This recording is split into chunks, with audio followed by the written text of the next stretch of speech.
करूंगा थोड़े दिन में। सोनकच आज स्पेशल मेरे परिवार के बीच में आया हूं, पर हम लोगों के लिए लड़ेंगे, विपक्ष की भूमिका निभाएंगे, वोट चोरों को कुर्सी को छोड़ने पे मजबूर करेंगे। धन्यवाद। पटवारी जी, आपका जो आंदोलन चल रहा है किसानों को लेकर के चल रहा है, बीजेपी का ये कहना है कि सब कुछ सही चल रहा है, ये सब नोटंकी और राजनीति चल रही है, क्या कहेंगे? तो मैं आपसे पूछता हूँ, आप पत्रकार है, पत्रकार आपने पत्रकारिता क्यों चुनी? इसलिए कि आप देश सेवा करना चाहते हैं।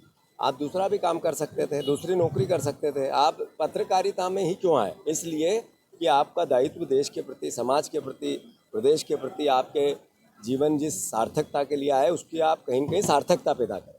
मैं आपसे पूछता हूँ, क्या गेहूँ के 2700 का बोला था बीजेपी देने लगी? 6000 सोयाबीन का बोला था बीजेपी देने लगी?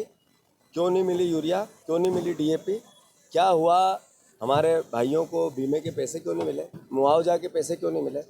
क्या कारण है कि मोहन यादव रोज़ झूठ बोलते हैं, अपशब्द कहते हैं, चप्पल, जूते, मूर्ख, ये एक भाषा मुख्यमंत्री की है। उन्होंने कल कहा, अरे हमने कहा जीएसटी लगा दी गाय के मांस पे, तो गजट नोटिफिकेशन निकाला आपने, राज्यपाल के सिग्नेचर है उस पर, सरकार का है, हमारा तो है नहीं। उसमें आपने कहा 0% गाय मांस पे, तो गाय पे कटने पे या गाय के वध पे प्रतिबंध है, तो फिर आपने नोटिफिकेशन में मांस की क्यों व्याख्या क्यों की? गाय के मांस की, जिंदा गाय के मांस लिखा, जिंदा गाय का मांस, तो फिर यहाँ प्रतिबंध है, तो जिंदा गाय के मांस पे 0% कैसे? और नोटिफिकेशन में कैसा है? हम मूर्ख है कि सरकार मूर्ख है? मेरे सवाल तो ये है। फिर मैंने कहा शराब सबसे ज़्यादा मध्य प्रदेश में बिकती है, तो शराब सबसे ज़्यादा मध्य प्रदेश में आपके मोहल्ले में अवैध शराब नहीं बिकती? यहाँ टोक कला में नहीं बिकती भैया? टोक खुर्द में नहीं बिकती?